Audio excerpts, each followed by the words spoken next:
glimpse. This isn't the time and the place to die. She's had her head down for quite some time now. Just the cold, gray, granite floor staring back at her, meeting her blurry vision. Her back aches from the long hours of being curled in on herself, like an armadillo in defense. Her hands wrapped around her knees, holding them up and stopping them from buckling even more. Fingers gripping the tattered hem of her sleeves, hoping she could hide her vulnerable self from harm. The ticking of the clock stopped a long time ago. Or maybe just minutes ago? Seconds. She doesn't know. She lost track of time once her tears started dripping on the floor, drowning her curled self. She's surprised how her tears have not mixed with the crashing waves just outside. She's growing weaker by every whoosh of the sea. Her back has no wall to hold her up somehow. The room is too spacious, leaving her stuck in the middle, growing weaker as more tears flow. At least the space would allow for her tears to spread, hoping that it would be shallow enough, unlike the ocean outside. But how shallow would her tears allow her to stay curled in on herself? Will it get too deep that she would get wiped away outside, her tears joining the salty water crashing until she drowns? It's just tears, so don't let it drown you. It's only on up to the floor, so stand up. Please, stand up. Just have a look. The voices in her head never really die down. Every waking hour, she hears him. Or is it a her? She doesn't really know at this point, because it seems like it's not just one voice but a battalion of them. Or perhaps she's hallucinating and all she really hears are the waves? Does it make sense that she hears it but doesn't even know who or what it is? She hears, let's call it a them. Every day, every hour, every second, and even when the sun sets on the horizon, she still hears them. The voice is getting louder, more intense, or maybe just the waves telling her that a storm is about to come and that she should prepare herself for the possible tsunami that will engulf her along with her house by the sea. Just have a look. She was hesitant at first. The loud crash scares her, thinking that if she looks out, she will only be met by waves slowly eating up the land that her house precariously stands on. But she does just to shut the voices, and maybe because she is also curious on why the voices demand for her to see. She trottled towards the window and finds it locked from the outside. She walks even closer, hoping to see something beyond the glass. But everything was blurry. The only other indication of a possible life is that the sea never ceases crashing by the shore. She heaves out a sigh, her breath coming out in little white clouds. Her hands gently trace patterns on the window glass as the voices urge her more, just have a look. She starts tapping the glass with a finger as she looks around her dimly lit house. But her eyes land on nothing but the walls. Feeling like she lost every will to listen, she taps the glass one last time with all 4 fingers. And as she was about to sit back down on the cold floor, she heard a crack.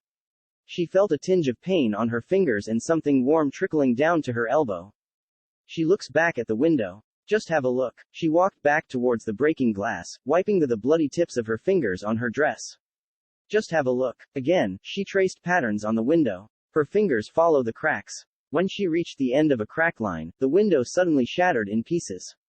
Shards falling on the floor and slicing the skin on her feet. She stood in a small pool of her blood as she looked out. Finally she sees. You were gone and you never saw how I stopped the world from becoming a monster. Don't you ever wonder how we survived? The world is finally ours. She looks out the window and sees the ocean crashing by the sand. A sight to behold just beyond reach of her gray-walled house. But it was also a scene after chaos. Or so she assumes. With all the dark stains drying on the sand, a little shimmer illuminated from the moon's light. The scene outside already looks similar with what's held inside the cold, gray, granite-floored room. It is a bloodbath. Rather, it was a bloodbath. But has it ended? She doesn't know. Probably a temporary cease, and then it will resume when the sun rises. But for now, she is left thinking. To stay inside the confinements of the gray walls and drown in her tears. Or to step out into the bloody unknown? Either way, she's already tainted with blood. There's not much difference, just that she will be the most vulnerable being when she does step out. Vulnerable, and perhaps, naive, for the cold, gray, granite-floored room never really taught her anything. It was the crashing of the sea on the sand that taught her.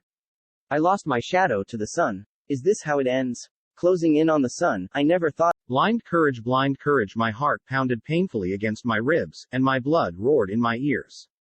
It was difficult to drag air past my parted lips to ease the building pressure in my lungs.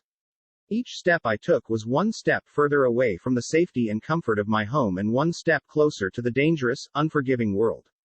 I stumbled onward down the forest trail. It would take me to the road which in turn led to the town full of people who despised my existence. The sharp crack of a stick under my foot froze me in place. My breathing quickened, and my heart felt as if it was going to beat itself out of my chest. I tried in vain to hold back the onslaught of memories that washed over me. Crack, crack, crack. The sound of the whip echoed through my mind, sounding so real I instinctively reached back to touch the scars lining my back. I'm going to whip the demon out of you, demon boy. The sneering words sounded so real I cringed back into a tree. I slid down the tree, collapsed to the forest floor, and let memories of the past wash painfully through me. It was only 2 years ago when I was kidnapped and beaten for being born blind. I was raised by my mother outside of the little town where we bought supplies. She had grown up in that town but had been excommunicated for conceiving a demon spawn, as everyone liked to call me. I grew up only interacting with my mother. Everything I know was taught patiently to me by her. I learned how to walk around by using a stick my mother carefully carved for me from a branch of a tree. For years, I asked her why I couldn't interact with the kids I sometimes heard running through the forest, laughing and playing far off in the distance, and why the kids who did get close enough called me a demon spawn. I can still hear her sweet voice gently consoling me as she wiped a tear from my cheek. My sweet boy, it is because everyone in the town is too scared to accept when something is different from them. It is nothing you have done, it is just people being close-minded. I had felt so lonely for so long. I wished for more of what, I wasn't sure. 2 years ago, I had begged my mom to take me with her to pick up supplies, and she finally relented. I was so very excited. I helped her carry armloads of our homegrown vegetables that we used to trade for necessary supplies. From the moment we entered the town, we were followed by angry murmuring. That boy shouldn't be allowed to take a single step into our town. He's evil, isn't he? Why is the demon child here? I was so happy to be in a new place, I didn't pay attention to the whispers. I was excitedly babbling to Mom about all the fantastic and questionable smells when everything went wrong. I went to take a step and my foot caught on a crack in the road. I went flying into a fruit seller's cart, and all the contents spilled onto the ground. I am so sorry. I am so sorry. We will find a way to pay back all your fruit. Mom apologized profusely to the fruit seller. But it was fruitless. I sat up and rubbed the back of my head. I felt terrible for causing so much chaos. The fruit seller's shouting was making my head throb. Why did you bring that demon spawn here to cause so much damn trouble? Mom was stammering out a response when a strong hand wrapped around my arm and roughly pulled me to my feet. The boy will be coming with me. Please, don't take my boy. He didn't mean to cause anyone harm. My mom sounded like she was going to cry. I didn't mean to knock over the fruit cart. I told them softly. A sharp pain erupted on the side of my head. Don't hurt my boy, Mom screamed. If you know what is good for you, you'll stay back. Another voice said angrily. Let's go, boy. The first speaker dragged me forward. Where are we going? I asked. Another sharp pain erupted on the side of my head. I learned to be quiet after that. The sound of my mother's cries slowly faded into the distance. Soon, the smell of delicious food and fresh vegetables faded away and was replaced by the smell of horses. I know this smell because a horse once trotted past my house and Mom told me what it was. There were many other smells I couldn't identify, but they were all yucky. The bruising grip on my arm was starting to hurt, but I didn't dare say anything for fear of being hit again. Several other sets of footsteps were following along behind us. How many people hated me for being myself? You should have stayed away from this town, one of the followers said into the tromping silence. Fear started to set in. I didn't know what these men were going to do to me, but it didn't sound pleasant. A few minutes later, I sensed walls on either side of me. The man with the iron grip on my arm shoved me to the floor. All of the men laughed and one of them delivered a vicious kick to my side. You are going to receive the treatment you deserve, demon.